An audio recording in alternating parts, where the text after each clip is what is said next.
अस्सलामुअलैकुम स्टूडेंट्स। आज हम MGT 111 का लेक्चर 15 स्टडी करेंगे और हमारा टॉपिक है डिपार्टमेंटलाइजेशन। तो चलिए शुरू करते हैं। सबसे पहले डिपार्टमेंट को सिंपल वर्ड्स में समझते हैं। डिपार्टमेंट ऑर्गेनाइजेशन का एक अलग हिस्सा होता है, यानी एक ऐसी ब्रांच जहां मैनेजर को कुछ खास एक्टिविटीज करवाने की अथॉरिटी होती है। मतलब हर डिपार्टमेंट का अपना काम होता है और उसका जिम्मेदार एक मैनेजर होता है। अब डिपार्टमेंटलाइजेशन क्या है? जब मिलते जुलते काम एक साथ ग्रुप कर दिए जाते हैं तो इस प्रोसेस को डिपार्टमेंटलाइजेशन कहते हैं। सोचो, एक बड़ी ऑर्गेनाइजेशन में हर काम मिक्स हो जाए तो कंफ्यूजन हो जाएगा। इसीलिए सिमिलर एक्टिविटीज को अलग अलग ग्रुप्स में रखा जाता है ताकि काम क्लियर हो, जिम्मेदारी क्लियर हो और मैनेजमेंट आसान हो। अब एक बेसिक टाइप देखते हैं जिसे डिपार्टमेंटलाइजेशन बाय सिंपल नंबर्स कहते हैं। इसमें लोगों को सिर्फ इसलिए एक ग्रुप में रखा जाता है क्योंकि वो सेम ड्यूटी परफॉर्म कर रहे होते हैं। फिर उन सबके ऊपर एक मैनेजर या सुपरवाइजर होता है। ये तरीका ज्यादातर उन जगहों पर यूजफुल होता है जहां काम सिंपल और रिपीट होने वाला हो। मिसाल के तौर पर पुराने जमाने की आर्मीज या कंस्ट्रक्शन में अनस्किल्ड लेबर। यहाँ फोकस ये होता है कि एक जैसे काम करने वालों को एक साथ रखो ताकि उनको हैंडल करना ईजी हो जाए।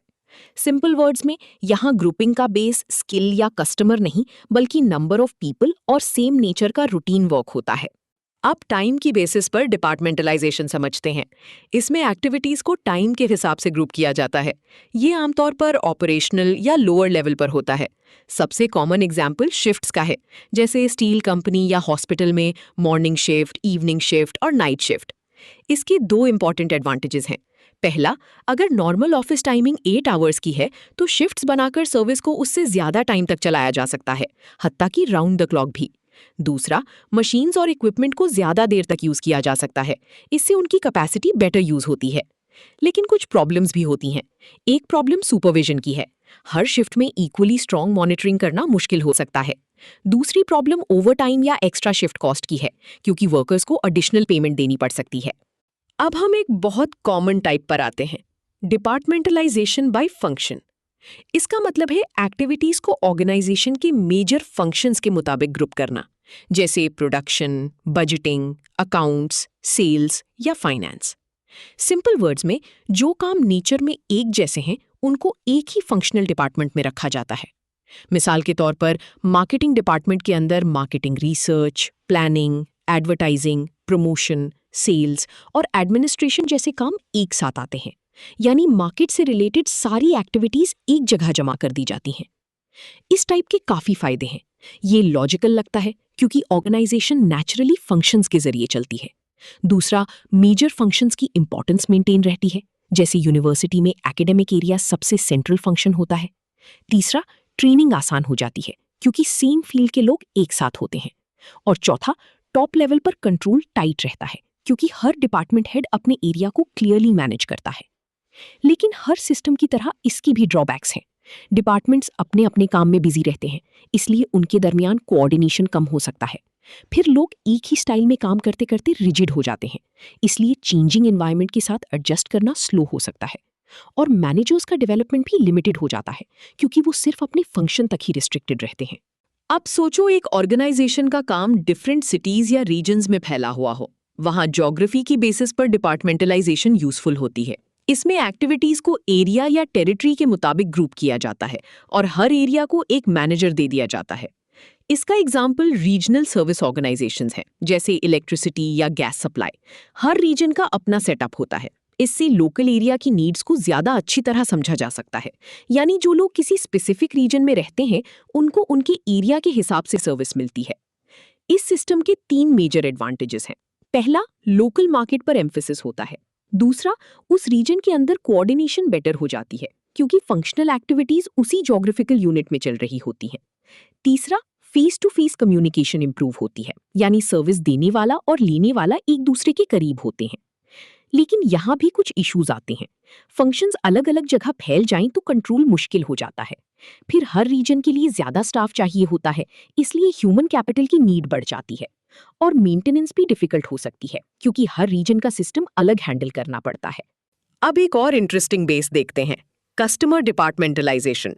इसमें एक्टिविटीज को कस्टमर की नीड्स के मुताबिक ग्रुप किया जाता है।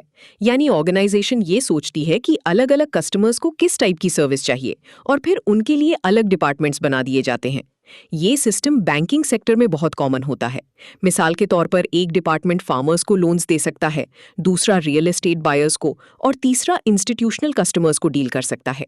यहाँ फोकस प्रोडक्ट से ज्यादा कस्टमर की नीड पर होता है। इसके फायदे क्लियर हैं। सबसे पहले ऑर्गेनाइजेशन कस्टमर नीड्स पर कॉन्सेंट्रेट करती है। दूसरा, कस्टमर सैटिस्फैक्शन इंप्रूव होती है। तीसरा, स्टाफ को अपने कस्टमर ग्रुप के बारे में स्पेशल एक्सपर्टीज मिल जाती है। लेकिन प्रॉब्लम ये होती है कि जब हर ग्रुप अपने कस्टमर एरिया में काम करे तो डिपार्टमेंट्स के दरमियान कोऑर्डिनेशन मुश्किल हो सकता है। साथ ही फैसिलिटीज और स्पेशलाइज्ड लेबर कभी-कभी पूरी तरह यूज नहीं हो पाते, यानी अंडर यूटिलाइजेशन हो जाती है। अब प्रोडक्ट की बेसिस पर डिपार्टमेंटलाइजेशन समझते हैं। इसमें एक्टिविटीज को ऑर्गेनाइजेशन के प्रोडक्ट्स या प्रोडक्ट लाइंस के हिसाब से ग्रुप किया जाता है। अगर एक फर्म एक से ज्यादा प्रोडक्ट्स बनाती हो तो हर प्रोडक्ट के लिए अलग डिपार्टमेंट बनाया जा सकता है। एक सिंपल एग्जांपल लो। अगर कोई कंपनी सोप्स, डिटर्जेंट्स और टूथपेस्ट बनाती है तो वो इन तीनों के लिए सेपरेट डिपार्टमेंट्स बना सकती है। इसी तरह नोट्स में एक एग्जांपल दिया गया है जहां पंच प्रेस, वेल्डिंग और इलेक्ट्रोप्लेटिंग जैसे अलग सर्विसेज को अलग ऑर्गेनाइज किया गया है। सिंपल वर्ड्स में यहां सवाल ये होता है कि ऑर्गेनाइजेशन क्या बना रही है। जिस चीज को प्रोड्यूस किया जा रहा है उसके अराउंड डिपार्टमेंट बनाया जाता है। इससे हर प्रोडक्ट लाइन को फोकस्ड अटेंशन मिलती है। अब हम एक थोड़ा एडवांस्ड कॉन्सेप्ट देखते हैं, मैट्रिक्स ऑर्गेनाइजेशन। इसको सिंपल वर्ड्स में समझना बहुत जरूरी है। मैट्रिक्स ऑर्गेनाइजेशन में दो पैटर्न्स एक साथ मिलते हैं। एक साइड फंक्शनल स्ट्रक्चर होता है और दूसरी साइड प्रोजेक्ट या प्रोडक्ट स्ट्रक्चर होता है। यानी एक एम्प्लॉय सिर्फ फंक्शन के हिसाब से ही नहीं बल्कि प्रोजेक्ट के हिसाब से भी लिंक्ड हो सकता है। एग्जाम्पल के लिए इंजीनियरिंग ऑर्गेनाइजेशन में मैकेनिकल, इलेक्ट्रिकल, हाइड्रोलिक या मेटलर्जिकल जैसे फंक्शनल एक्सपर्ट्स होते हैं। साथ ही प्रोजेक्ट मैनेजर्स भी होते हैं जो फाइनल प्रोडक्ट की रिस्पॉन्सिबिलिटी लेते हैं। इसका मतलब ये हुआ कि काम दो एंगल से मैनेज होता है। एक एंगल स्पेशलाइजेशन का है और दूसरा फाइनल रिजल्ट का। इसीलिए ये स्ट्रक्चर रिसर्च और इंजीनियरिंग ऑर्गेनाइजेशंस में कॉमन होता है और कभी-कभी प्रोडक्ट मार्केटिंग ऑर्गेनाइजेशंस में भी यूज होता है। अब एक इम्पॉर्टेंट बात यह है कि मैट्रिक्स स्ट्रक्चर यूजफुल होने के साथ साथ कॉम्प्लिकेटेड भी हो सकता है। सबसे पहली प्रॉब्लम कॉन्फ्लिक्ट की होती है।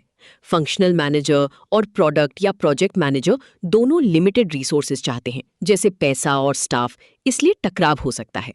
दूसरी प्रॉब्लम रोल एम्बिग्विटी की है। जब फंक्शंस ओवरलैप करते हैं तो कभी क्लियर नहीं होता कि फाइनल डिसीजन किसका है। तीसरी प्रॉब्लम अथॉरिटी और पावर की इम्बैलेंस की होती है। हॉरिजॉन्टल और वर्टिकल इन्फ्लुएंस दोनों चल रहे होते हैं, इसलिए कंफ्यूजन बढ़ सकती है। चौथी प्रॉब्लम यह है कि मैनेजर्स ब्लेम से बचने के लिए हर चीज राइटिंग में रखना चाहते हैं और इससे एडमिनिस्ट्रेटिव कॉस्ट बढ़ जाती है। और पांचवी प्रॉब्लम यह है कि मैट्रिक्स ऑर्गेनाइजेशन में मीटिंग ज्यादा होती हैं जो टाइम कंज्यूमिंग होती हैं।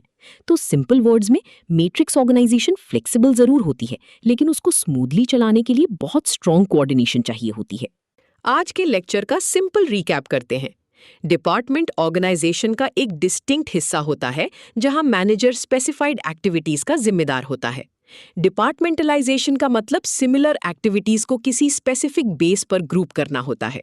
ये बेस डिफरेंट हो सकते हैं, जैसे simple numbers, time, function, geography, customer, product और मैट्रिक्स कॉम्बिनेशन। हर टाइप का अपना पर्पस है। कहीं फोकस सेम ड्यूटी पर होता है, कहीं शिफ्ट टाइमिंग पर, कहीं फंक्शन पर, कहीं एरिया पर और कहीं कस्टमर या प्रोडक्ट की नीड पर। सबसे इंपॉर्टेंट बात ये याद रखनी है कि डिपार्टमेंटलाइजेशन का गोल ऑर्गेनाइजेशन को मैनेजेबल बनाना है। जब ग्रुपिंग सही होती है तो काम क्लियरर होता है, रिस्पॉन्सिबिलिटी समझ आती है और परफॉर्मेंस बेटर हो सकती है। इसी के साथ आज का लेक्चर यहीं खत्म।